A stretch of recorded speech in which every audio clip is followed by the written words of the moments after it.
أنا مش حر طول ما شباك الشر في أرضك منصوبة، طول ما أنا شايف دمعة حزينة مغلوبة، طول ما في دنيتي عربي حزين على نفس الأطباع والدين، طول ما في شارعك يا فلسطين ناس بتضر.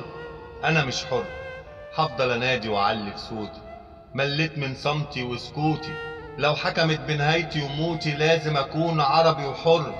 عربي وبيني وبينهم طار الشهداء الأحرار، طار الطفل اللي بيتألم وبيصرخ من ضرب النار. عربي وسامع صوت الأم جرحها مش عايز يتلم، ابنها راح في سبيل الله ونفسها تمحي العار والدم. أرض القدس عليك بتنادي، بتقول حس بجرح ولادي. عربي ازاي على ديني وراضي نتهان في بيوتنا ونتذل؟ ايدي في ايدكم يلا نحرر أرض عليها الدم اتمرر، نثبت إننا حاجة ونقدر نثبت للعالم والكل إن القدس بلاد عربية، واللي يقول غير كده بيدل. أيوة القدس بلاد عربية مهما تعدي سنين وتمر.